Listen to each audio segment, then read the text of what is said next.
स्वागत है बच्चों आप सभी लोगों का ARO और ASO का ये बैच चल रहा है। ये चौथे दिन की आपकी क्लास होने वाली है और चौथे दिन की क्लास में आज मेरे पास एक नया प्रोग्राम होने वाला है जिस प्रोग्राम का नाम है एक्सेल। सुना सुना सो तो नाम है, मैंने कहा हाँ स्प्रेडशीट कहते हैं इसे। अब ऐसा होता है कि जैसे हमारे पास मार्केट में बहुत सारे प्रोडक्ट आते हैं, जैसे साबुन की बात कर लें तो साबुन बहुत सारी कंपनियों के आते हैं, लक्स, लाइफबॉय, बहुत सारी ऐसी कंपनियां जिनके आते हैं। तो वैसे ही जो ये प्रोडक्ट है जिसे मैं साबुन कह रहा हूं, तो इस प्रोडक्ट का नाम है स्प्रेडशीट, जहां पे आप बहुत सारा डेटा एक जगह पे इकट्ठा कर सकते हैं और साथ साथ न्यूमेरिकल का भी काम करते हैं। गणित से रिलेटेड जितना भी काम होता है, जोड़ घटा गुणा भाग, मैथमेटिकल कैलकुलेशन बहुत सारी होती हैं, तो वो सारी एक ही जगह पे होती है और एक ही प्रोग्राम में होती है, तो उनको हम स्प्रेडशीट कहते हैं। पर स्प्रेडशीट बनाने वाली बहुत सारी कंपनियां हैं, जैसे माइक्रोसॉफ्ट सबसे पहले नंबर पे आता है, अमेरिका की कंपनी है, बिल गेट्स मालिक है, डॉली चाय वाला इसका ब्रांड एम्बेसडर है। तो ऐसे ही माइक्रोसॉफ्ट भी बनाता है, वैसे ही गूगल भी बनाता है, लिब्रा भी बनाता है, ओपन ऑफिस भी बनाता है, बहुत सारी कंपनियां बनाती हैं। पर हमारा जो सिलेबस का पार्ट है वो माइक्रोसॉफ्ट का एक्सेल है। अच्छा, देख भी लेते हैं एक्सेल। आपने इतनी बातें तो हमें बता ली। एक्सेल जो है वो न्यूमेरिकल का और डेटा एंट्री का काम करता है, जहां पे आप बहुत सारा डेटा एक जगह पे रख सकते हैं। चलो दिखा भी दो कैसे आएगा। मैंने कहा स्टार्ट बटन पे क्लिक करना। हमारे सिस्टम के अंदर जितने भी एप्लीकेशन इंस्टॉल होते हैं, पर यहाँ पे एप्लीकेशन नहीं कहा जाता, उन्हें सॉफ्टवेयर कहा जाता है। अब आपके पास जितने भी सॉफ्टवेयर आपके कंप्यूटर में इंस्टॉल्ड हैं वो सारे यहाँ दिखाई देते हैं और मुझे कुछ ग्रीन कलर में एक्सेल भी यहाँ पे दिखाई देता है। आपके पास आयोग में जो आपका वर्जन चलता है वो 16 से ऊपर का चलता है। वहाँ पे 19 और 16 का वर्जन यूज होता है। लैब नंबर 2 में 16 का है और लैब नंबर 1 में 19 का वर्जन इंस्टॉल है, पर दोनों मिलते जुलते हैं, सिमिलर है, इसीलिए दोनों में कोई ज्यादा फर्क नहीं है। मैंने यहाँ पे 16 का वर्जन यूज करा है, मैंने इसको ओके कर दिया। मुझे एक्सेल दिख गया, हरे कलर में थे और शुरुआती दौर में कुछ एक्सेल इस तरीके से आता है। पर मैंने आपसे एक बात और भी कही है, काम करने के बहुत सारे तरीके हैं कंप्यूटर में, एक ही काम करने के। एक तरीका तो आपको पता चल गया, आप यहाँ स्टार्ट में क्लिक करेंगे और यहाँ से ढूंढना शुरू कर लेंगे। दूसरा तरीका है, जब आप कहीं पे भी राइट क्लिक करते हैं और आप न्यू में जाते हैं, तो ये सारी आपके पास फाइलें होती हैं और एक्सेल की फाइल आपने यहां से बना ली तो एक फाइल आपकी यहां पे भी बन जाती है और इसी पे डबल क्लिक करेंगे तो एक्सेल आपका इस तरीके से भी ओपन हो जाता है। नहीं नहीं, मुझे कोई और तरीका बताओ जो इससे भी आसान हो। मैंने कहा देखो जी, सबसे आसान तरीका तो यही है, ये पूरी स्क्रीन डेस्कटॉप के नाम से जानी जाती है, पूरी। और इसी डेस्कटॉप पे भी मेरे पास सबसे नीचे की तरफ ये टास्क बार है। बहुत सारे टास्क हमारी जिंदगी में भी होते हैं, तो बहुत सारे काम यहाँ पे टास्क आपके पास रहते हैं और इन्हीं टास्क बार पे एक टाइप या टू सर्च लिखा हो, इसे हम सर्च बार कहते हैं। आपने यहाँ पे क्लिक कर दिया, बशर्ते आपको नाम पता होना चाहिए। मैंने कहा आप तो कह रहे थे एक्सेल नाम है, EXCEL एक्सेल। और जो ही मैंने यहाँ पे एक्सेल टाइप किया तो इसने मुझे सजेशन में सबसे ऊपर एक्सेल दे दिया। कुछ इस तरीके से शुरुआती पेज मेरा एक्सेल का दिखता है। देखो, मैंने वर्ल्ड में भी आपके साथ ऐसी बात करी थी। ये वेलकम पेज आता है, आपका शुरुआती दौर का पेपर आता है और इसको हम वेलकम पेज कहते हैं। और इस वेलकम पेज को दो कलरों में डिवाइड किया गया है, बांटा गया है। पहला कलर आपका हरा कलर है, यहां से देखो चारों तरफ हरियाली हरियाली है। इस तरफ देखो तो सारा सफेद ही सफेद है, बहुत सारे डब्बे भी इसमें बने हुए हैं। मैंने कहा जो ये हरा वाला कलर है ये ओपन से रिलेटेड है, यानी कोई पुरानी फाइल आपको ओपन करनी है, फिर से खोलनी है। सबसे ऊपर तो इसका परिचय आ गया, रिसेंट लिखा हुआ, अभी अभी लास्ट वीक में आपने ये फाइलें ओपन करी थी, क्या आप इनको दोबारा ओपन करना चाहते हैं? हाँ, तो आप इस पे क्लिक कर सकते हैं और वो फाइल आपकी ओपन हो जाएगी। तो मुझे इतना अभी तक पता चला है कि ये मेरे पास पुरानी फाइल है और इन्हें मैं दोबारा ओपन करना चाहूं तो इन्हें भी ओपन कर सकता हूं। रिसेंटली अभी अभी यूज करें अपने, इसने कहा ओल्डर, इससे पुरानी भी आपके पास कुछ दो फाइलें दे रहा है। ऐसा हो सकता है इससे ज्यादा भी आपके पास दे दे, पर देखो ना, इससे भी पुरानी फाइल मुझे चाहिए, तब इसने कहा आप सबसे नीचे वाले ऑप्शन का चयन कर सकते हैं, ओपन अदर वर्कबुक। क्लिक करेंगे तो और भी जो आपकी फाइलें होंगी आप उन्हें ओपन कर सकते हो। देखो यहाँ पे दो चीजें यहाँ पे आते हैं, एक वर्क बुक आया और आप एक फाइल भी कह रहे हो। मैंने कहा हाँ हाँ, जो आपके पन्ने बनते हैं ना उनको आप फाइल भी कहते हैं और वर्क बुक भी कहते हैं एक्सेल में। चलो, मैंने कहा इससे तो मेरा कोई काम नहीं, मुझे तो नया बनाना है।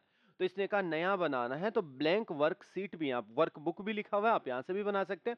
कुछ वीडियोज इसने यहाँ पे आपके लिए दे रखे हैं, अगर आप कुछ वीडियो ट्यूटोरियल देखना चाहते हैं तो इन्हें भी देख सकते हो। पर साथ साथ यहाँ पे कुछ प्रीसेट भी आपको मिल जाते हैं, इससे पहले से बनाए हुए कुछ टेबलें हैं। अगर इन टेबलों का आपको जल्दी से काम करना है तो इनका इस्तेमाल आप कर सकते हो, बट मुझे तो ऐसा काम सीखना ही नहीं है। मुझे तो नया बनाना सीखना है, अपने अनुसार ऐसा टेबल आपने कैसे बनाया, कैसे डिजाइनिंग करी है, मुझे तो ये सारा काम खुद से सीखना है।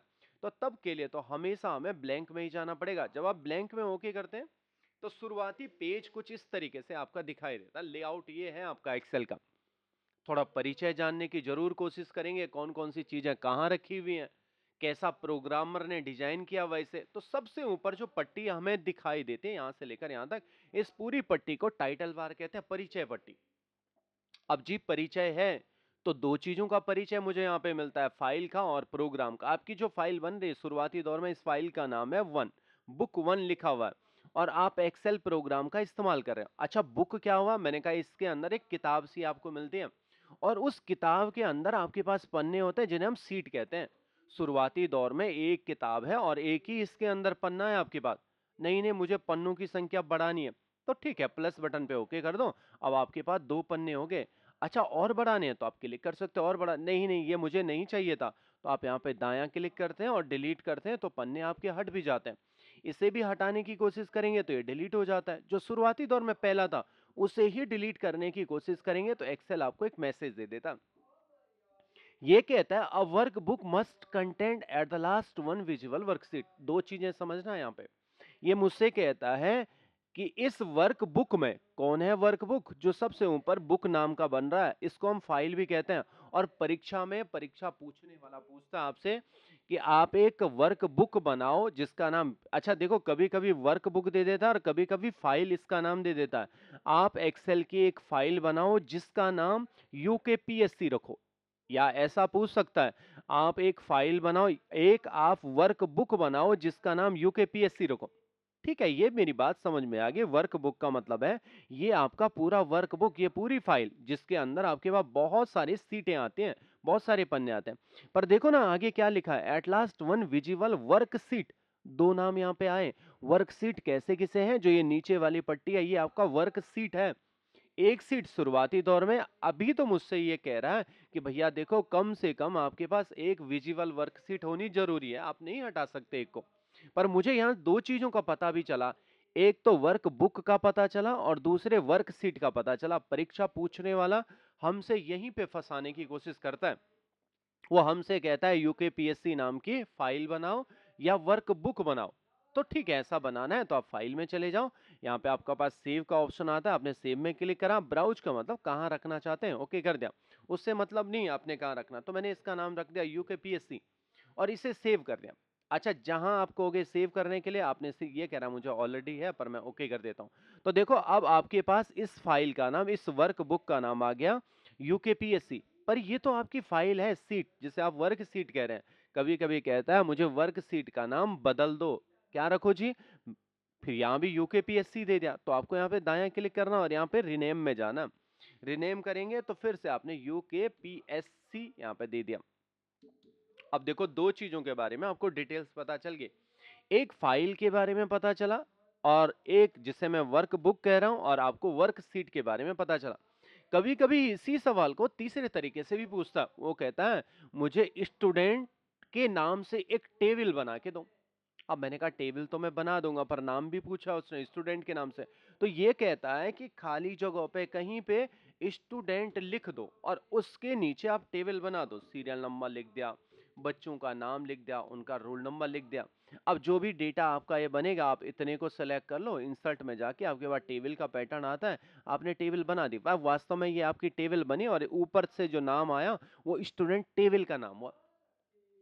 तीन नाम मेरे पास यहाँ पे आए, एक वर्कबुक आया, ध्यान रखना, वर्कशीट आया और टेबल का नाम आया। बहरहाल मैं तो इतनी बातें समझना ही नहीं चाहता था, आप तो हमें टाइटल बार समझा रहे थे। परिचय पट्टी, परिचय पट्टी दो चीजों का परिचय कराता है, आपकी फाइल का, आपकी फाइल या वर्कबुक का, और दूसरा आपके प्रोग्राम का।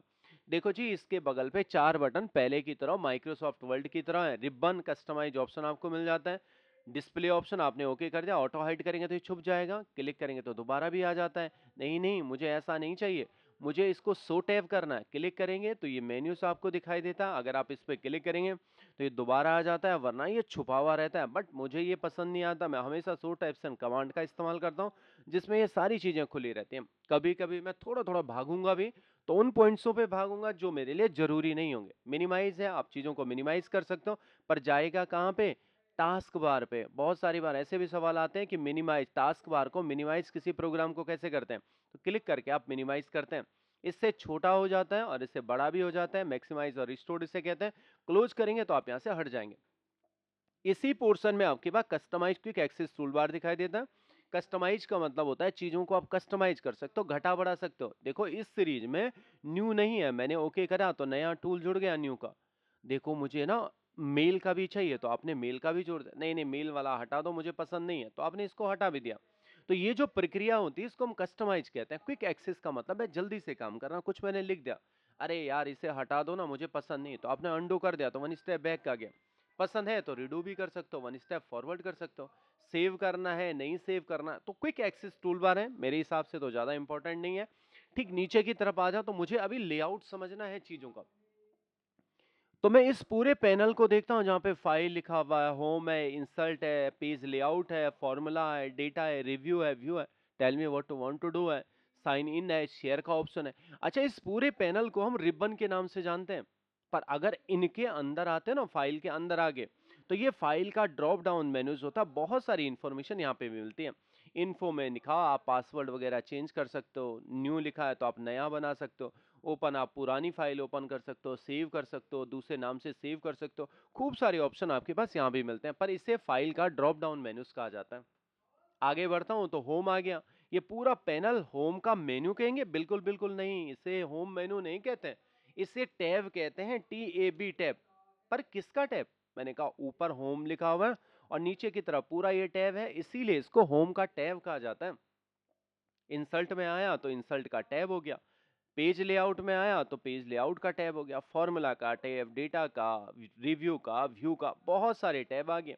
जनरली जब हम इसे ओपन करते हैं तो हम हमेशा होम के टैब में ही रहते हैं, घर में ही रहते हैं।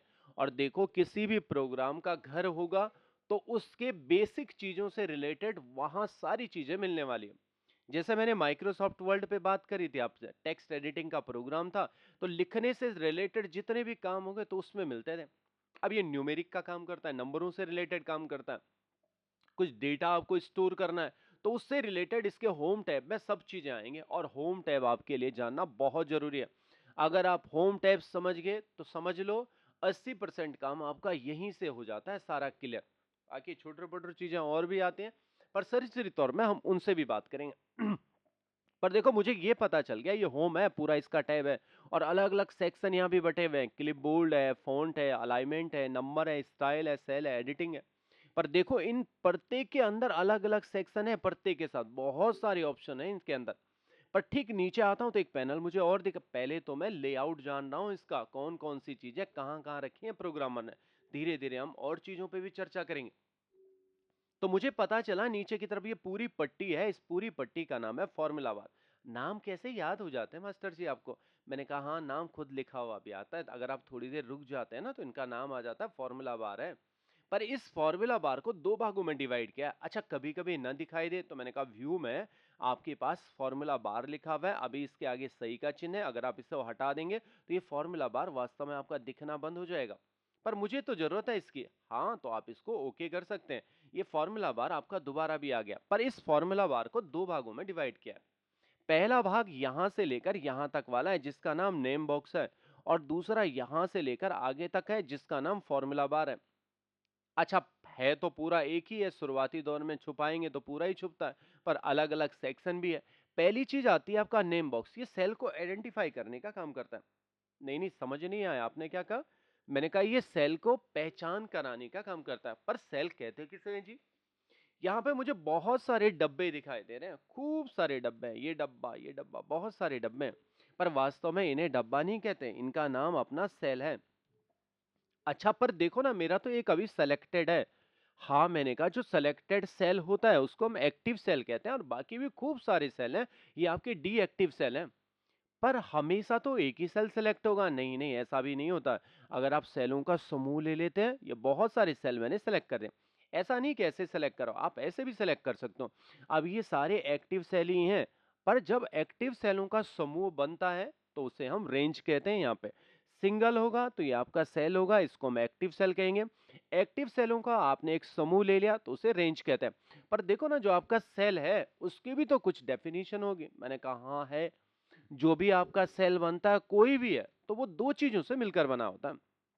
एक तो कॉलम से बना होता है जो आपके हमेशा खड़े होते हैं, और दूसरा आपका रो से मिलकर बना होता है। यानी आप कह सकते हैं रो और कॉलम से मिलने वाली या बनने वाली आकृति को हम सेल कहते हैं।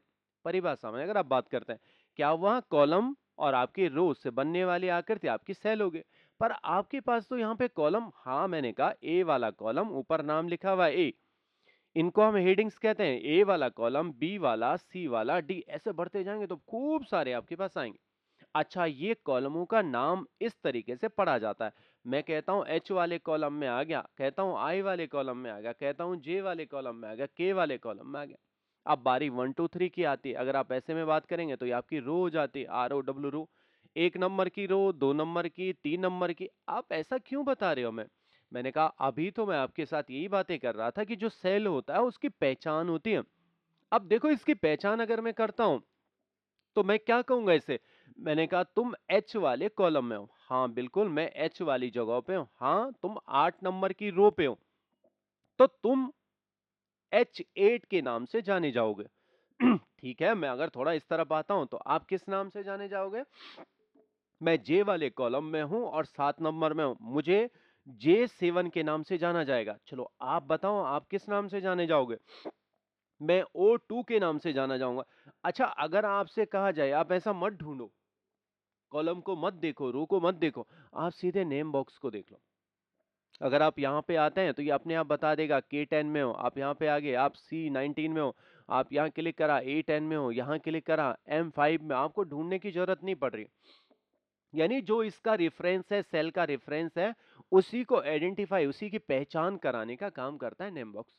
अच्छा, आशा है ये बात आपकी समझ में आ गई होगी, किस काम मेरा नेम बॉक्स आ रहा है। अच्छा, एक और चीज हो जाती है, आप एक्सेल की ये बढ़ाई समझो या घटाई समझो, कमी समझो, एक्सेल के अंदर होता क्या है कि जब भी मैं कोई डेटा लिखता हूं, अभी ये टेक्स्ट मोड में लिख दिया, दूसरे में आ गया, फिर से मुझे ध्यान आया, अरे इसके पीछे तो मुझे 4 5 भी लिखना था। और आपने फिर से इसी के अंदर 4 5 लिखा, तो इसने करा क्या यहाँ पे? जो पुराना डेटा आपने लिखा हुआ था उसे वॉश आउट कर दिया, हटा दिया है, नया डेटा इंसर्ट करा दिया। मैंने कहा यार नहीं, कभी कभी ऐसा भी तो होता है, बहुत लंबा चौड़ा लिखा था, किसी का फोन नंबर लिखा था, किसी का बैंक अकाउंट लिखा था, बस हल्का सा परिवर्तन करना था, उसके लिए तो मुझे फिर से टाइप करना पड़ेगा पूरा। मैंने कहा हाँ, एक्सेल की ये खूबी है जी। बहरहाल बच्चों, मैं आपके साथ ये बातें शेयर कर रहा था कि मेरे पास जो ये सेल है, इसकी आप कमी भी मान सकते हो और अच्छाई भी मान सकता हूँ, क्योंकि मैंने इसके अंदर 1 2 3 लिखा हुआ है, और सपोज करो मैं 4 5 लिखता हूं तो ये पुराने डेटा को वॉश आउट कर देता है। अब मेरी समस्या ये है कि मैं इसी के पीछे 4 5 लिखना चाहता हूं बाद में। अब बस अभी के लिए बेसिक इतना समझाना मेरा फर्ज बनता है कि ऊपर की तरफ जो ये बार है, ये फॉर्मूला बार है, ये एडिटिंग करता है किसी फॉर्मूले पे, और एडिटिंग का हिस्सा ये भी बनता है कि आप इसके पीछे 4 5 लिखना चाहें तो आप ऊपर क्लिक करिए और 4 5 लिखें। आप ऐसा भी लिख सकते हो। देखो, बाद में जब आप एक्सपर्ट बन जाते हो, यहीं पे आपके पास दो मेथड आते हैं, ये सेलेक्ट मोड है और इसी में अगर आप डबल क्लिक करते हैं तो ये टेक्स्ट पैटर्न में आपके पास चले जाता है, टेक्स्ट मोड में चले जाता है।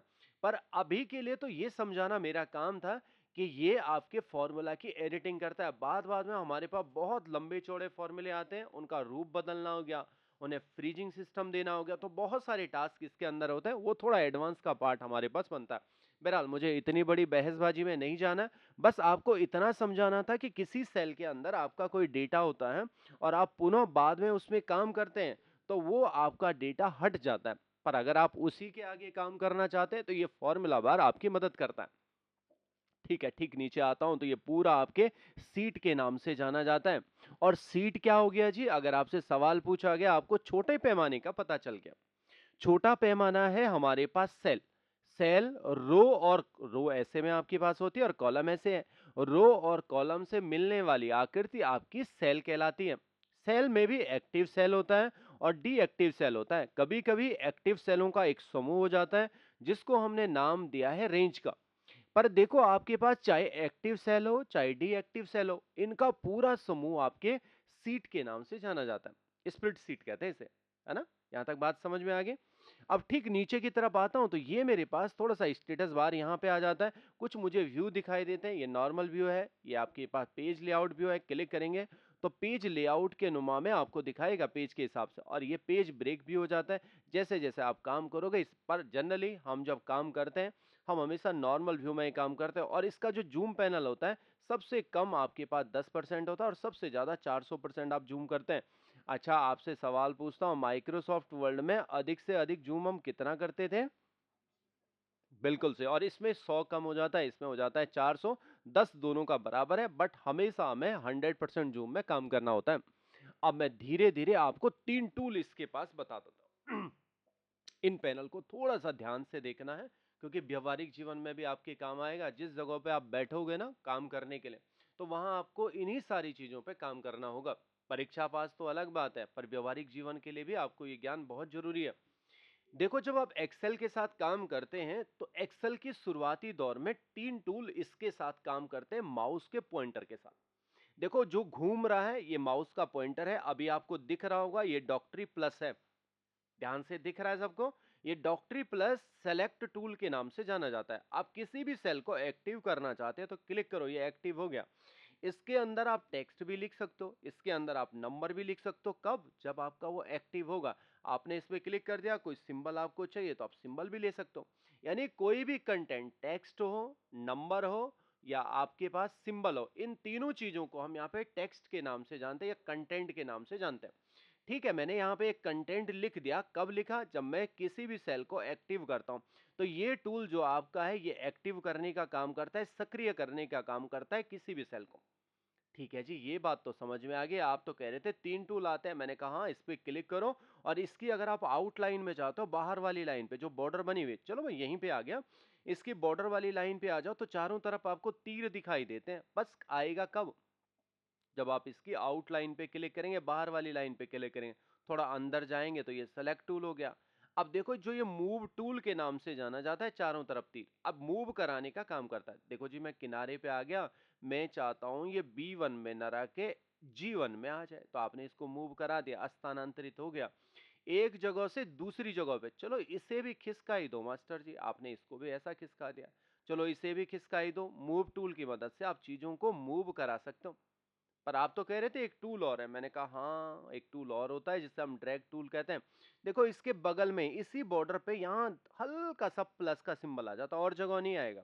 अंदर जाएंगे तो सेलेक्ट टूल आपके पास आ जाएगा, यहाँ पे आएंगे तो मूव टूल आ जाएगा, और इसी के बगल पे क्लिक करेंगे तो प्लस टूल आ जाएगा। तो 3 टूल इसके माउस के पॉइंटर के साथ चलते हैं। जो तीसरा टूल है ये ड्रैग करने का काम करता है। यही चीजें आपके नीचे की तरफ कॉपी हो जाती हैं। चलो इन 3 टूलों की थोड़ा हम प्रैक्टिस कर लेते हैं, कैसे हम इन चीजों पे थोड़ा प्रैक्टिस करें। मैंने कहा देखो, एक डेटा सीट बनाता हूँ। एक्सेल का काम तो टेबल बनाना ही है, और इसमें सारा काम आपका टेबल से रिलेटेड ही होने वाला है। मैंने कहा एक डेटा बना रहा हूँ सीरियल नंबर के नाम से। ठीक है, आपको आगे जाना है तो आपको क्या करना पड़ता, बार बार स्विच करना पड़ता, माउस में आगे क्लिक कर दो। इसने कहा इतनी आफत मत लो मोल, यहाँ पे टैब कर लो तो ये आगे चले जाएगा आपका डेटा, है ना। मैंने यहाँ पे सीरियल नंबर लिया और टैब कर दिया तो मैं आगे वाले में चले। मैंने कहा यहाँ पे नंबर ले लो। अब ये नंबर आपको आगे तक चाहिए, मैंने कहा हाँ। तो एक काम कर लो ना, इसको सिलेक्ट करके और इसे ड्रैग कर दो। अब आप नीचे नहीं कर सकते ड्रैग, सारी जगह ऊपर नीचे आगे पीछे चारों दिशाओं में आप इसे ड्रैग कर सकते हो। अब नंबर नंबर नंबर सब जगह आपने ड्रैग कर दिया। मैंने कहा देखो, अब मुझे यहाँ पे 1 चाहिए, सीरियल नंबर लिख रहे हैं, तो आपने कहा इसे भी ड्रैग कर दो नीचे तक। तो जो ही आपने नीचे तक ड्रैग करा तो सब जगह 1111 आया। मैंने कहा ना 11 नहीं, मुझे 123 में चाहिए। तो यहाँ पे एक हल्का सा प्लगइन आपके पास आ जाता है ऑटो फिल का। आप इस पे ओके करेंगे तो यहाँ पे आपके पास फिल सीरीज आता है। सीरीज का मतलब विधिवत क्रम में डालना। ओके करेंगे तो ये सारे क्रम आपके पास खुद ही बनने बैठ जाते हैं। पर मैंने कहा मुझे ये ज्यादा नहीं चाहिए, 10 तक चाहिए। तो अब देखो, आपने 11 से लेकर सेलेक्ट कर रहे हैं, नीचे तक ड्रैग कर दे, ये सेलेक्ट हो गए, रेंज हो गए आपके। और इसको आपने कीबोर्ड से डिलीट बटन दबाया तो ये आपके हट भी गए। अच्छा, आप ऐसे ड्रैग करते हो। इसने कहा देखो, अगर आप ऐसे भी काम करेंगे ना, एक्सेल में 2 4 करेंगे, तो एक्सेल समझदार भी है। आपने दोनों की एक रेंज बना दी, सेलेक्ट करने का तरीका है ये, रेंज बनाए। और अब अगर आप इसे ड्रैग करते हैं तो ये अपने आप समझ भी जाता है आपकी बातों को कि आपके इनके अंदर दो दो का अंतर है। चलो 1 और 3 बना के दिखाओ। मैंने कहा हाँ, जब ऐसा काम कर दिया तो ये ऐसा भी कर लेता है। अब देखो विषम संख्याएं आपके पास आ गई, पर वास्तव में इनके अंदर दो दो का अंतर है। ए 1 में 2 जोड़ा तो 3 हो गया, 2 में 2 जोड़ा तो 5 हो गया, ऐसे दो दो का अंतर है। सर 5 और 10 बनाओ, तो मैंने कहा हाँ हाँ, 5 का अंतर आप लेना चाहते हो ना, तो एक्सेल समझ जाता है आप क्या चाहते हो, इसमें आपको ऑटो फिल करने की जरूरत नहीं होती, क्योंकि ये खुद ही दोनों के बीच कंपैरिजन पता करता है, तुलना पता करता है, और उसे जैसा जजमेंट समझ में आता है वैसे ही काम करता है। अच्छा, नंबर के साथ तो ये काम कर रहा है, क्या ये अक्षरों के साथ काम करेगा? कैपिटल लेटर स्मॉल लेटर का कोई फर्क नहीं है। मैंने ए लिखा, अब मैंने कहा एक काम करो ना, इसी को ड्रैग कर दो ऐसे, और आपने कहा था कि एक छोटा सा प्लगइन आ जाएगा, ABCD आपके दिमाग में आ रहा है, ढूंढना शुरू कर दिया। फिल सीरीज, कॉपी सेल आया, फिल फॉर्मेटिंग आया, ओनली फिल विदाउट फॉर्मेटिंग आया, फ्लैश फिल आया, पर देखो कहीं ये तो नहीं आया, सीरीज नहीं आई। इसका मतलब ये टेक्स्ट के साथ काम नहीं करता। ऐसे में सर, चलो तो ऐसे में काम करेगा, ए और बी लिख दिया। आप तो कह रहे थे एक्सेल समझदार है, अब देखते हैं क्या ये काम करता है। इसको नीचे तक सेलेक्ट करा, ABC, अरे नहीं नहीं, इसने ऐसा नहीं करा, ए बी इन दोनों को ही कॉपी पेस्ट कर दिया। अच्छा, इसका मतलब ये टेक्स्ट के साथ कभी भी सीरीज नहीं बनाता, ये बात ध्यान देंगे। पर देखो कभी कभी ऐसा होता है, कुछ यूनिक टेक्स्ट होते हैं हमारे पास, नियमों के अपवाद होते हैं। जैसे मैंने यहाँ पे लिख दिया संडे, SUNDAY, संडे, ये भी तो आपका टेक्स्ट ही है, परंतु अगर आप इसकी सीरीज बनाते हैं तो ये इसकी सीरीज खुद ब खुद बना लेता है। पर सर आपने सीरीज तो बना दी, पर इसमें एक कमी है। मैंने कहा यार, मुझे तो नहीं लगा कमी है, ऐसा तो ठीक ही लिखा हुआ है, Sunday Monday Tuesday Wednesday. English थोड़ा कम मुझे समझ में आती है, पर मुझे ऐसा लग रहा है कि ये सही लिखे हुए हैं। ना सर, हम उसकी बात नहीं कर रहे हैं। फिर कहा कि संडे की जगह तो ठीक है, मंडे भी ठीक है, ट्यूसडे, वेंसडे में थोड़ा सा दिक्कत है। आपका ए और वाई दूसरे में चले गए, अगर आप दूसरे में कुछ भी लिखोगे ना तो मुझे यहाँ पे दिखेगा नहीं। मैंने कहा हाँ यार, इसमें भी है, इसमें फिर तो इसको इसी के बराबर बना दो ना। तो अगर आप किसी भी सेल को बराबर बनाना चाहते हो तो इसके ऊपर वाला प्लगइन देखना, ये वाला है, एरो आएगा तो ये सिलेक्शन का काम करता है। अच्छा, अगर आप इसी के किनारे पे जाएंगे, थोड़ा सा किनारे पे, तो आपके पास ऐसा कुछ सिंबल दिखाई देता है, ये बड़ा छोटे करने का काम होता है। आपने लेफ्ट के लिए दबा के रखा, विड्थ आप इसकी बढ़ाना चाहते हो तो आपने बढ़ा दिया, पर आपने तो कुछ बहुत ज्यादा नहीं कर दिया, मुझे तो परफेक्ट चाहिए था। तो इसने कहा अगर परफेक्ट चाहिए आपको तो आप यहीं पे जाना, 2 बार लेफ्ट क्लिक करना जल्दी जल्दी, तो ये अपनी परफेक्ट दूरी ले लेता है। अच्छा, ये बात भी हमारी समझ में आ गई। अब मुझे जनवरी फरवरी लिखना है, पूरा नहीं लिख रहा हूं, सिर्फ जन लिखा। और मुझे इसे भी ड्रैग करना है, तो मैंने ऐसे ड्रैग कर दिया, तो आपके पास जनवरी फरवरी भी खुद आ गया। पर देखो, शुरुआती दौर की जो ये टेबल बनी है, ये वास्तव में सुंदर टेबल नहीं है, और किसी प्रोफेशनल का काम भी ऐसा नहीं होता है ना। जो नौसिखिए आदमी होते हैं वही ऐसा टेबल बनाते हैं। क्यों आप ऐसा कह रहे हो? मैंने कहा जब हम इसका प्रिंट आउट निकालते हैं ना, तो अभी तो आपको ये बॉक्सेस दिख रहे हैं, ढांचे दिख रहे हैं, परंतु जब आप प्रिंट करते हो तो प्रिंट में वास्तव में ऐसा ढांचा आपका आता ही नहीं, ऐसे ब्लैंक आता है। तो ये प्रिंट का प्रीव्यू आपके पास होता है, यहाँ कुछ इन्फॉर्मेशन आपको मिलती है। आप पेज 1 में, टोटल आपके पास एक ही पेज है। ये आपके पास जूम का ऑप्शन मिल जाता है, आप जूम बड़ा कर सकते हो, चीजों को थोड़ा बड़े पैमाने पे देख सकते हो। ये आपके पास मार्जिन मिलते हैं, आप चीजों को मार्जिन सेट कर सकते हो, सेंटर में रखना है, लेफ्ट रखना है, राइट रखना है। पर अभी के लिए मुझे जो चीज जाननी है वो ये है यहाँ पे, कि मुझे वहां बॉक्सेस दिखाई दे रहे थे, पर यहाँ पे आपके पास बॉक्सेस नहीं है। हाँ, वास्तव में बच्चों आपके पास प्रिंट में आते ही नहीं है ऐसे बॉक्सेस।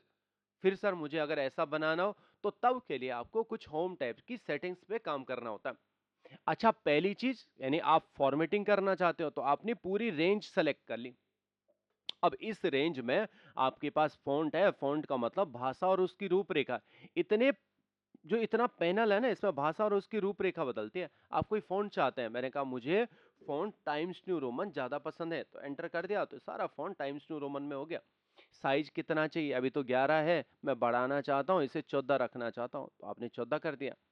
नहीं नहीं, थोड़ा कम कर लो, तो आप इनकी मदद से भी कर सकते हो। थोड़ा कम कर लिया, आपको 11 चाहिए, नहीं नहीं 12 ज्यादा परफेक्ट होगा, तो आप यहाँ से भी चेंज कर सकते हो और यहाँ से भी कर सकते हो।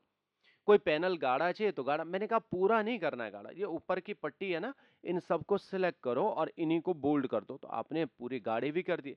तिरछा कर रहे हैं, हाँ तिरछा भी कर लो ना, तिरछा अच्छा नहीं लग रहा तो हटा भी दो। अंडरलाइन करनी है अंडरलाइन, अच्छा ऐसा नहीं कि एक ही अंडरलाइन है, इसके बगल पे छोटा सा प्लगइन है, आप बहुत सारे तरह का अंडरलाइन कर सकते हो, यानी डबल अंडरलाइन भी कर सकते हो, नहीं पसंद है तो आप सिंगल भी कर सकते हो। सर ये काम तो मैंने कर दिया, अंडरलाइन भी लगा दी, नहीं अंडरलाइन अच्छी नहीं लग रही है तो आप यहाँ से दोबारा इसे बंद भी कर सकते हो। अब सर ये तो प्रिंट में आएगा नहीं, पहली समस्या तो यही है बॉर्डर आ जाए। तो इसने कहा सबको एक बार सेलेक्ट करो, आपके पास यहाँ पे बॉर्डर के ऑप्शन आते हैं, क्लिक करेंगे तो ये पहले बॉर्डर्स लिखा हुआ है, ये पहले से बन बनाए हुए प्रीसेट है, नीचे में आप खुद बना सकते हो, ये मोर स्टाइल आपके पास है।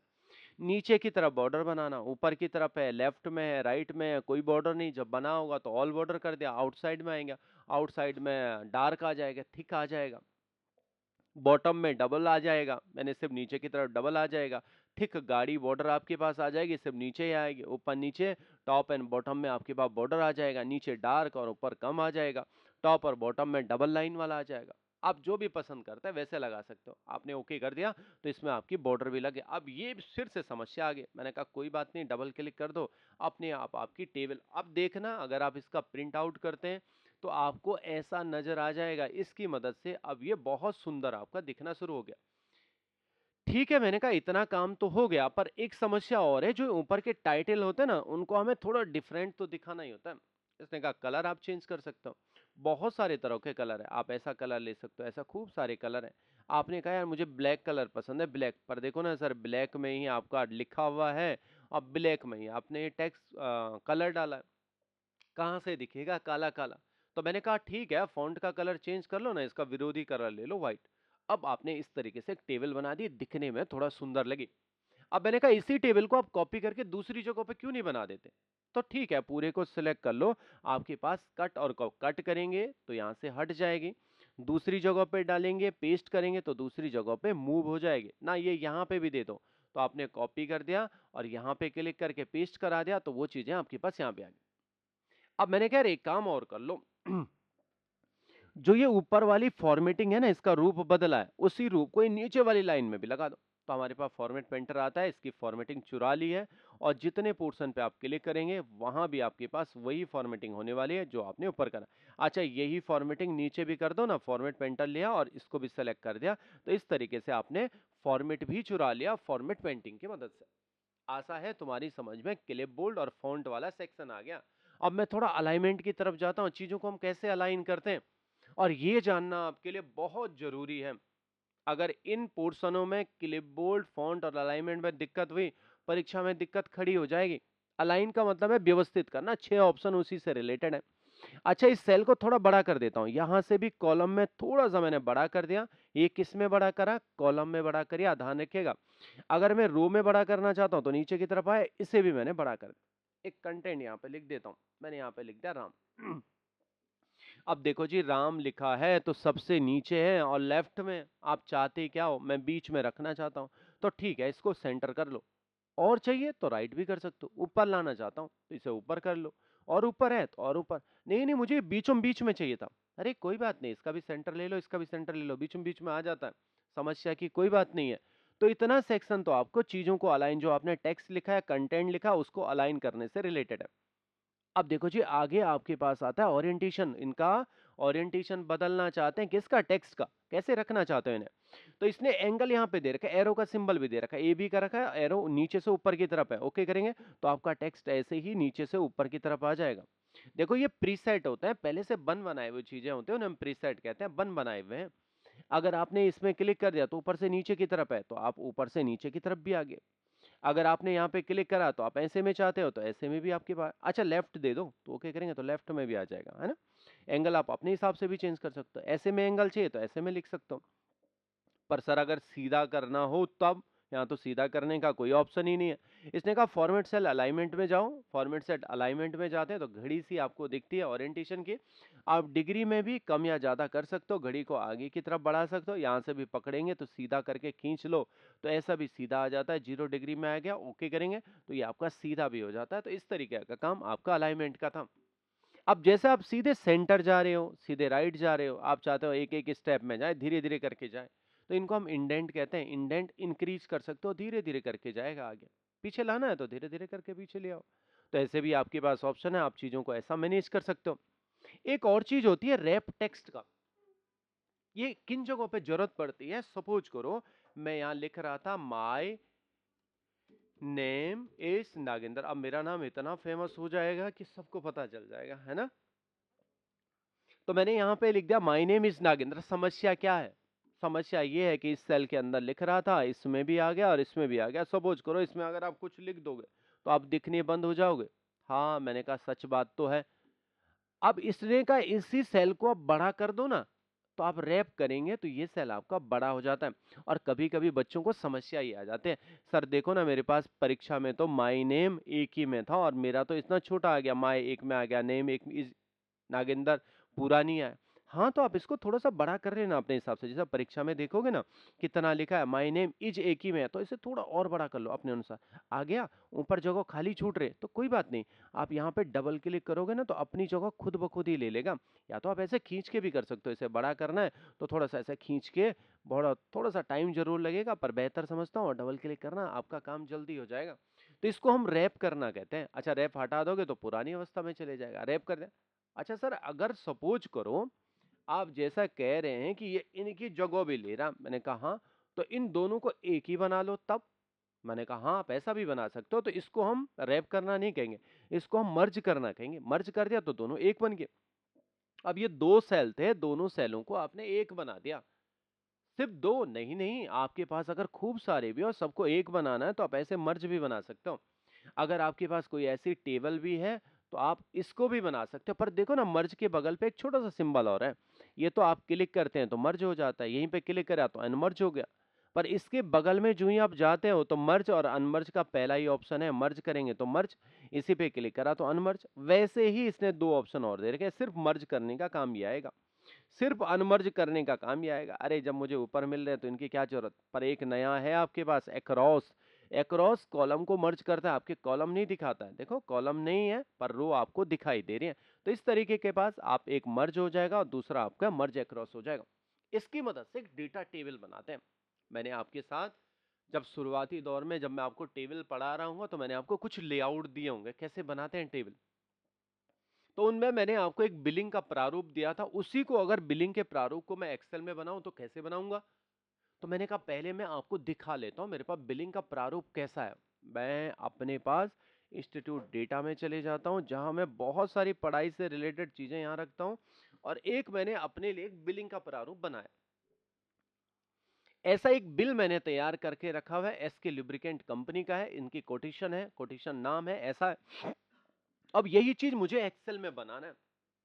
पर हमेशा एक बात मेरी ध्यान रखना, जब भी आपके पास कभी भी कोई भी टेबल बनाने के लिए आए तो सबसे पहला ध्यान आप एक चीज का रखना कि यहाँ पे कॉलम सबसे ज्यादा कहाँ पे है, उन्हें गिनना शुरू कर लो। अब कॉलम कहते किसे हैं? मैंने कहा जो खड़े होते हैं। बिल्डिंग हमेशा छत किस पे टिकी होती है?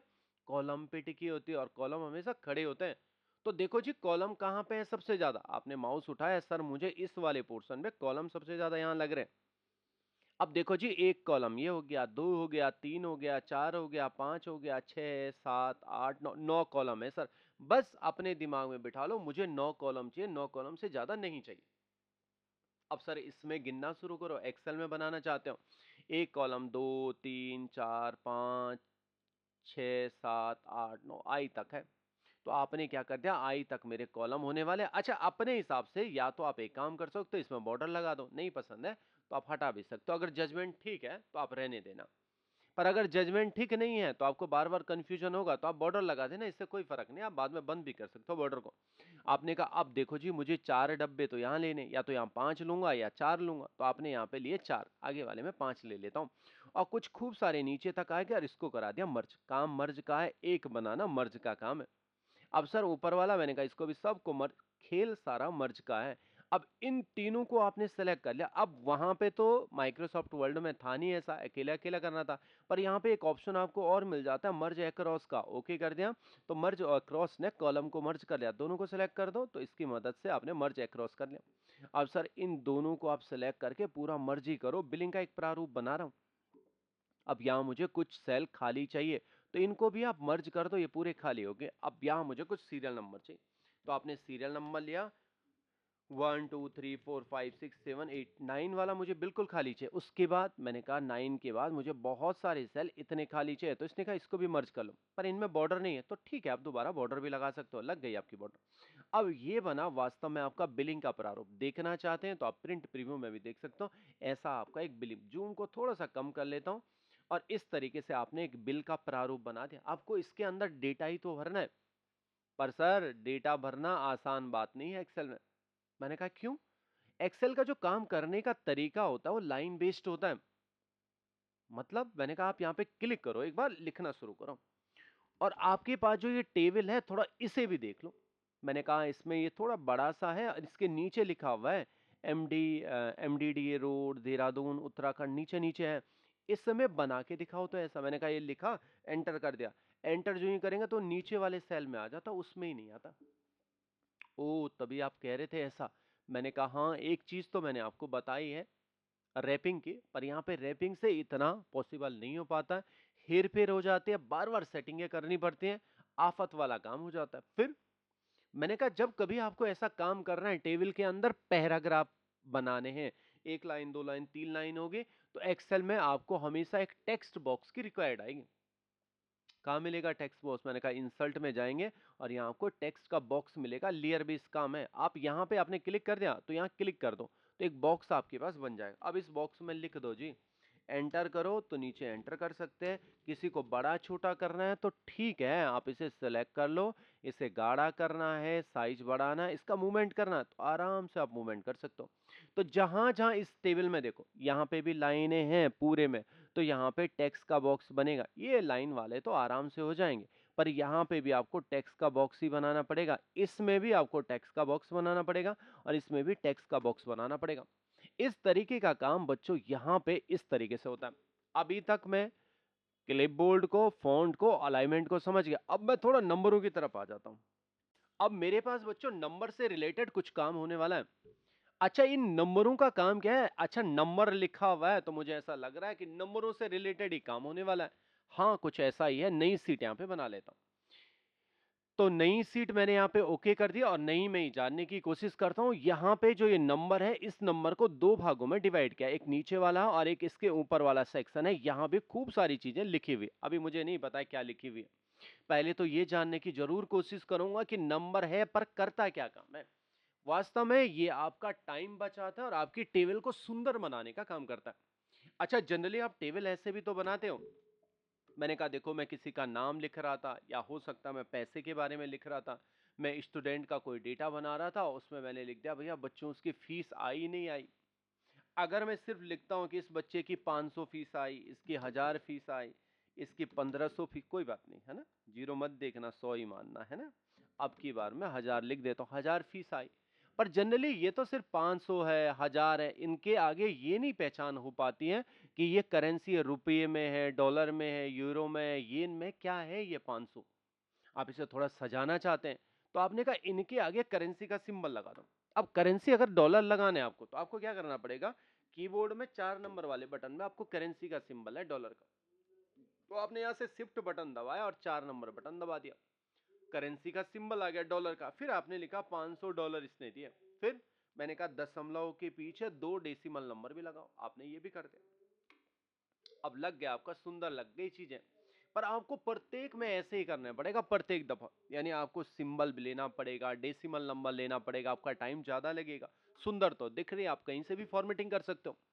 इसने कहा देखो, इन्हीं चीजों को अगर इनकी फॉर्मेटिंग आप ऐसे करते हो, तो इसके लिए आपको जितना सेलेक्टेड होगा उतना मान के चलना। एक सेलेक्टेड होगा तो एक में कंडीशन लगेगी, दो सेलेक्टेड है तो दो में लगेगी, पूरा कॉलम सेलेक्ट कर रहे हैं तो पूरे कॉलम में होगा, अगर आप रो सेलेक्ट करते हैं तो ये कंडीशन रो में लगेगी। ऐसा अगर रेंज बना दिए, इतने में ही कंडीशन लगेगी। कहने का मतलब जितना सेलेक्टेड होगा उनमें ही कंडीशन लगेगी। मैंने कहा ए वाले कॉलम में ये कंडीशन लगा दो, करेंसी वाली, ओके कर दिया आपने। बस इतना काम करा। अब देखो, आपको सिर्फ 500 लिखने की जरूरत है, वो दोनों काम ये खुद करने वाला है। इनसे आपकी फॉर्मेटिंग, आपकी जो टेबल होती है बहुत सुंदर लगने शुरू हो जाती है। जैसा भी आपने काम किया, तो इसने करेंसी का सिंबल खुद लगा दिया और डेसिमल। मैंने कहा देखो जी, मुझे इंडिया की करेंसी से मतलब था, ये तो आपने यूएसए का लिया है, अब इंडिया की आपको लेनी है तब। मैंने कहा सेलेक्ट कर लो एक बार। और यहाँ पे जो करेंसी के सिंबल है इसके बगल में जाएंगे तो यहाँ पे आपके पास बहुत सारे डेवलप कंट्रियों के करेंसी के है। यूनाइटेड स्टेट का है, यूनाइटेड किंगडम का है, यूरो है, चाइना का येन है, स्विट्जरलैंड की CHF है करेंसी है। मैंने कहा इंडिया की कहीं नहीं है। मोर अकाउंटिंग फॉर्मेट में चले जाओ, जिस देश की चाहिए सिंबल आ गया, किस देश की चाहिए, आपने ऐसे नाम सुना भी नहीं होगा देशों के। मैंने कहा इंडिया ढूंढना है जी मुझे, और इंडिया हिंदी के नाम से यहाँ पे दिखाता है, यानी यूरो यूरो है, बहुत सारे देश हैं। वैसे रुपये जो है पाकिस्तान में भी चलता है, नेपाल में भी चलता है, श्रीलंका में भी चलता है। मैं ढूंढना शुरू कर लेता हूँ। मैंने कहा एच होना चाहिए यार, कहीं हिंदी टी के बाद आएगा। अच्छा यहाँ आ गया हिंदी, ओके कर दिया। हिंदी का रुपये का सिंबल आ गया, 2011 के बाद आया था ये सिंबल ना।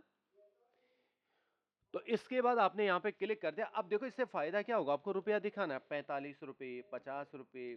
अब जो जो नंबर आप लिखेंगे इनके आगे करेंसी का सिंबल भी लगा, और साथ साथ आगे नहीं बनाता, इतना ही बनाता, आपकी टेबल सुंदर भी तो दिखा नहीं मुझे।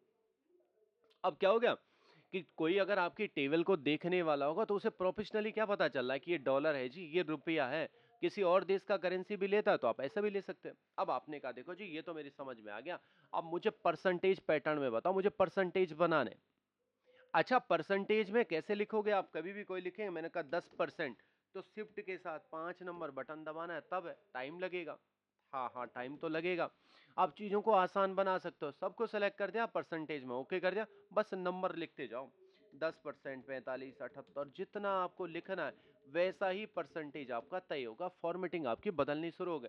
मैंने कहा अगर मैं परसेंटेज ऐसा करता बाद में लगाता तब, ये तो मैंने परसेंटेज पहले ही लगा दिया, मेरी बात समझना, है ना। मैंने यहाँ पे लिख दिया आफ्टर मैंने यहाँ पे क्या कर दिया, पहले ही इस सारे को सिलेक्ट कर दिया और यहाँ पे परसेंटेज का सिंबल ऑन कर दिया। तो तब क्या हुआ कि जैसा मैंने लिखा वैसा ही परसेंटेज आया। अब मैं थोड़ा कंडीशन चेंज कर रहा हूँ। अब मैंने पहले यहाँ पे डेटा लिख दिया, कोई भी सपोज करो ऐसा डेटा लिखा। अब मैंने कहा मुझे बाद में ध्यान आया, अरे मुझे तो इसमें परसेंटेज लाना था। तो अब अगर आप इसको सारे को सिलेक्ट करते हैं और बाद में परसेंटेज लेते हैं तो ये आपको कुछ ऐसा जवाब दे देता है, गलत काम हो गया, इसने 100 से गुणा कर दिया। ध्यान क्या रखना है आपको कि जब भी आप परसेंटेज लगाओगे तो पहले आपको सिलेक्ट करना है, परसेंटेज लगाना, और तब जाके डेटा फिल करना। बाद में करेंगे तो गड़बड़ काम हो जाएगा। देख लिया आपने यहाँ पे। अब कभी कभी क्या हो जाता है, हमारे पास ये है एक सेपरेटर, कॉमा स्टाइल भी इसे कहते हैं। ये सेपरेटर क्या हुआ, जैसे मैं कोई बड़े स्केल का डेटा लिखता हूं, सपोज करो मुझे 1 लाख लिखना है, एक लिखा, एक के पीछे 5 जीरो लगाने, 1 2 3 4 5, अगर एक जीरो और बढ़ गया तो समस्याएं फिर आगे खड़ी हो जाएंगे। आपसे किसी ने कहा चलो इसे पढ़ो जी, अब बड़े ध्यान से पढ़ना पड़ता है मुझे। यहाँ से पढ़ा इकाई, दाई, सैकड़ा, और इसके बीच में गए तो कंफ्यूजन होना शुरू हो गया, आंखें भी बड़ी बड़ी करनी पड़ती हैं, जिनके पास चश्मा नहीं है तो उनको आंखें ऐसे देखनी पड़ती है समस्या तो है। देखो यहां से देखना शुरू करो, इकाई, दाई, और यहां तक तो ठीक है, फिर ये जीरो गुम होना शुरू हो गया क्योंकि ये मुझे डिस्टर्ब कर रहा है, मुझे पढ़ने में बड़ी दिक्कत होती है, बस ये समझ लो बात। जीरो की संख्या बढ़ेगी तो मेरी समस्या और बढ़नी शुरू हो जाएगी। इसने का कोई ऐसा तरीका नहीं है मास्टर जी जिससे मुझे पढ़ने में दिक्कत ना हो। है तरीका है, सेपरेटर लगा दो। सेपरेटर लगाएंगे तो 3 3 के पेयर करने शुरू कर दे। अब देखो वास्तव में पहले के मुकाबले आपको पढ़ने में आसानी हो रही है। 3 इसने यहाँ बना दे, 3 यहाँ बना दे, और 2 डेसिमल नंबर ले। अच्छा मास्टर जी अगर सपोज करो डेसिमल नंबर ना होते तब, देखो एक्सेल में जब कभी भी आपके पास हैज आए, इसका मतलब होते है इसके पास जगह नहीं है सेल के पास। तो कैसे लाएंगे जगह, डबल क्लिक करेंगे तो जगह आ जाएंगे, है ना। अब यहां मेरी समस्या क्या है, अब दूसरे में समस्याओं से ही सीखता है आदमी। यहां डेसिमल नंबर आ गए थे इसके पीछे, मैं चाहता हूं इसके पीछे डेसिमल नंबर ना आए, दशमलव के बाद जो अंक आते हैं तो उन्हें हम डेसिमल नंबर के प्लेसेस कहते हैं। तो 2 प्लेसेस है, मुझे ये हटाने। तो इसी के आगे देखो डेसिमल नंबर इंक्रीज का ऑप्शन मिल जाता है, डिक्रीज। इंक्रीज कहेंगे तो 2 है, तो आप धीरे धीरे बढ़ाना शुरू करेंगे तो ये बढ़ना शुरू हो गया। अरे कहाँ बढ़े सर आपके, मैंने कहा कोई बात नहीं यार, कभी कभी हमारा सिस्टम थोड़ा हैंग हो जाता है। तो मैंने ओके कर दिया तो इसने बढ़ाने शुरू कर लिए। सर हटाने थे तो आपने ओके कर दिया, हट गए। अब यही आपको पसंद है तो इनके आगे जगह नहीं है तो आप डबल क्लिक कर दो, तो ऐसा भी आप काम कर सकते हो। तो ये था डेसिमल नंबर इंक्रीज और डिक्रीज। तो आपको ये भी पता चल गया नीचे वाला पोर्शन कैसे हमारा काम होगा। तो आपने करेंसी का सिंबल देखा, दूसरी चीज आपने हिंदी की करेंसी देखी। आपके पास टेबलें बनाने के लिए आता है ऐसा प्रारूप है, तो आप ऐसे बनाएंगे, वहां पे बड़े स्केल का डेटा सिंबल आते हैं ऐसे। ऐसे परसेंटेज लगा सकते हो, सेपरेटर लगा सकते हो, और इस तरीके का आपका काम है। अब मैंने कहा चलो नीचे वाला तो समझ गया, ऊपर वाले की बारी आ गई।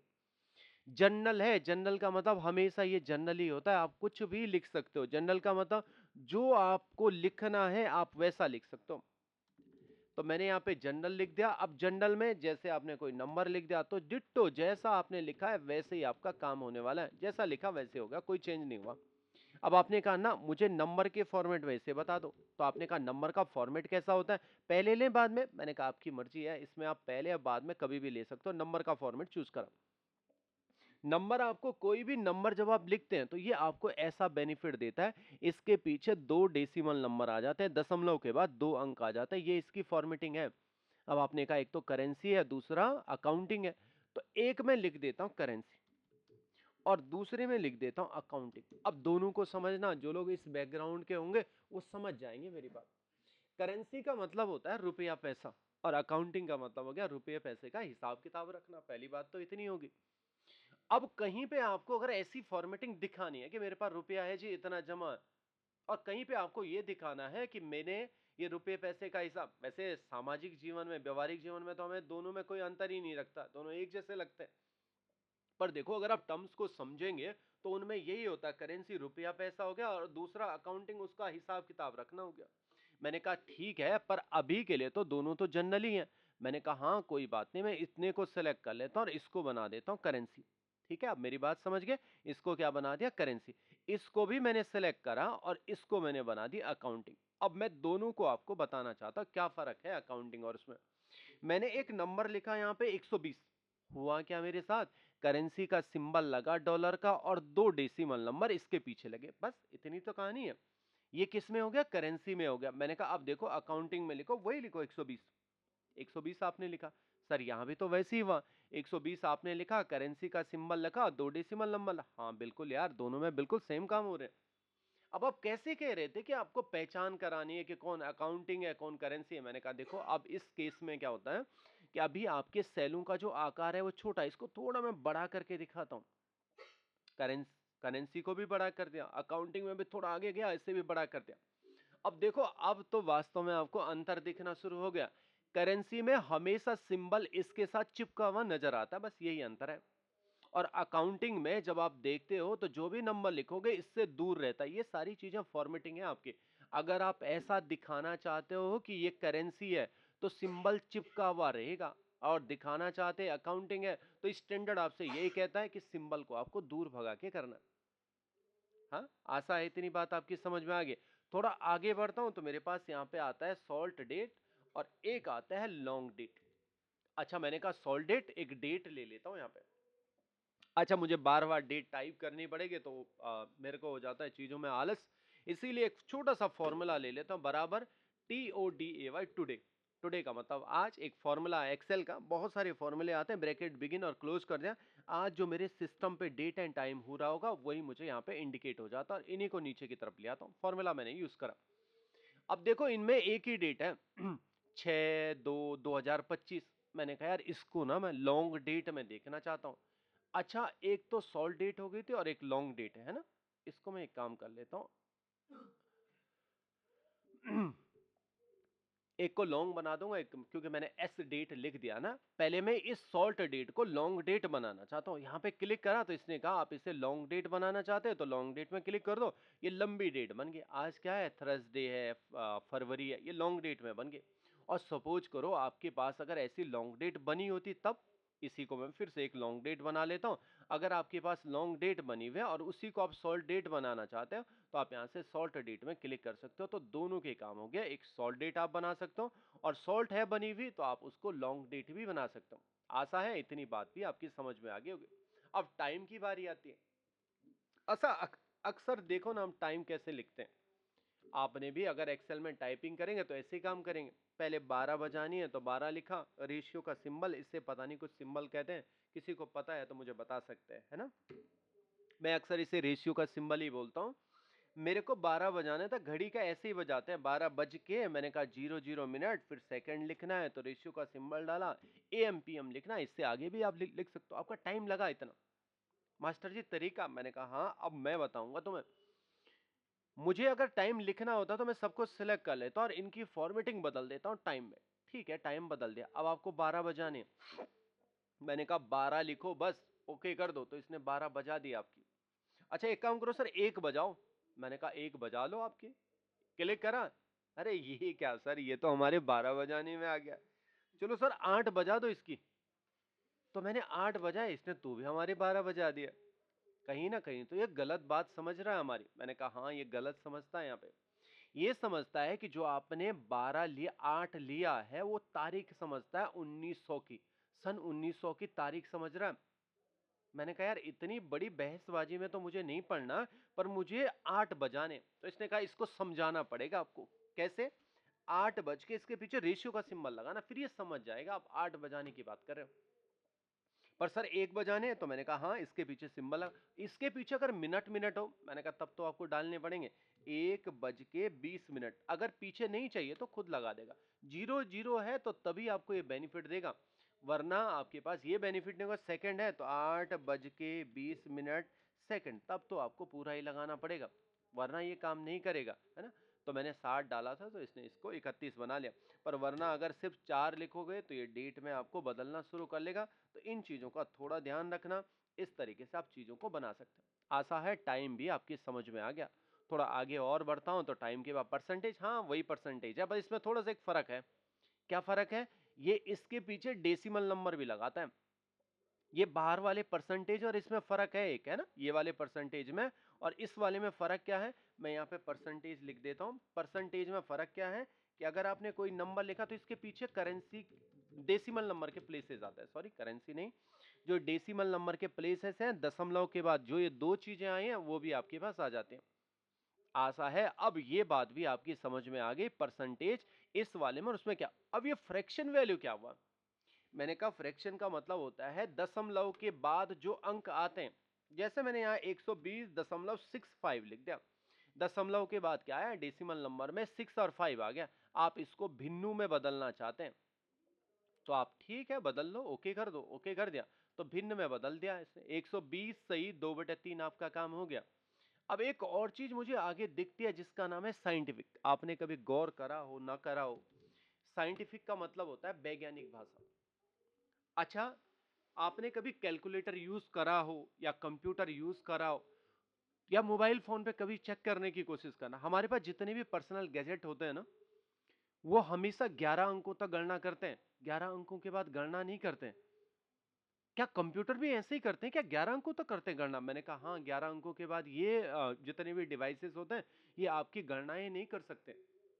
सर अगर हमें चांद पे जाना हो तो वहां तो किलोमीटर मीटर का तो कोई फर्क ही नहीं, वहां तो प्रकाश वर्ष चलता है, उसका भी हिस्सा चल जाता है सीधे। फिर वहां का कैलकुलेशन कंप्यूटर ही तो करते हैं, दूरी नापने का काम। हाँ मैंने कहा उनके लिए सुपर कंप्यूटर बनाए जाते हैं, बड़ी गणनाओं के लिए सुपर कंप्यूटर बनते हैं, स्पीड भी तेज होती है, साथ साथ वो बड़ी कैलकुलेशन करते हैं, मेन काम उनका बड़ी कैलकुलेशन है।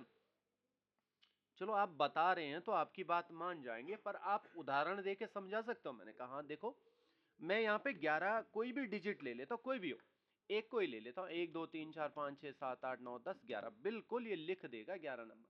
अगर मैंने 11 से 12 कर दिया इसे, 1 2 3 4 5 6 7 8 9 10 11 12 बना दिया कोई भी डिजिट, तो ये अपने आप ही उसे साइंटिफिक में बदल देता है, वैज्ञानिक भाषा में बदल दिया। पहली बात तो इस वैज्ञानिक भाषा को पढ़ना सीख लो, क्या लिखा हुआ। इसने कहा 1.2123 इसके पीछे दशमलव के बाद ये डेसिमल नंबर है, इनको डिक्रीज करके बताओ तो ये है जी आपकी कहानी फाइनल। 1e+11, ई का मतलब हो गया एक्स्ट्रा, एक के साथ एक्स्ट्रा 11 नंबर है, कुल मिला के 12 नंबर है। अच्छा सपोज करो किसी का अकाउंट नंबर है बैंक में, उसको हार्ड कॉपी देनी है ऐसे बैंक में, भैया इस खाते में पैसे डाल देना।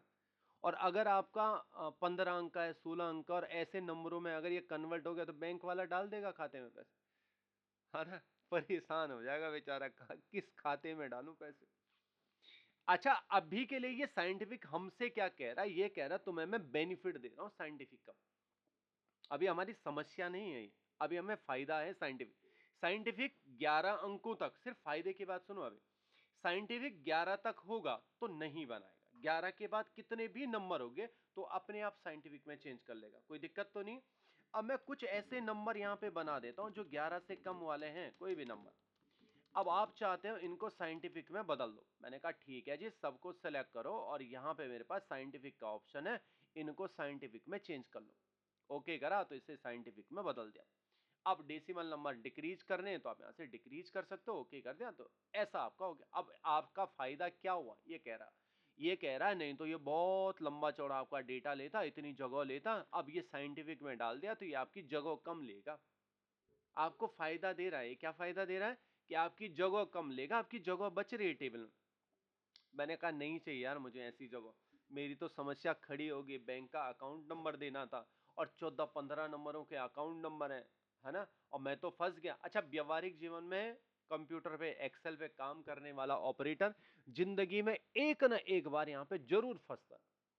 जो आप व्यवहारिक जीवन में काम करोगे ना, एक्सेल पे काम करोगे, तो आप एक ना एक बार यहाँ पे जरूर फंसोगे और तब आपको यूट्यूब देखोगे, है ना, यूट्यूब में देखेंगे अरे यार ये नंबर काफी टाइम तक समझ ही में नहीं आया, क्या भाषा लिखूं, इसको क्या कहूं, क्या आएगा ये, है ना। पर आज कान खोल के देख लो, व्यवहारिक जीवन में 100% कह रहा हूं, एक्सेल में काम करोगे तो आपका आना ही आना है काम। 11 अंकों बाद नंबर भी तो होते हैं, कैसे लिखोगे।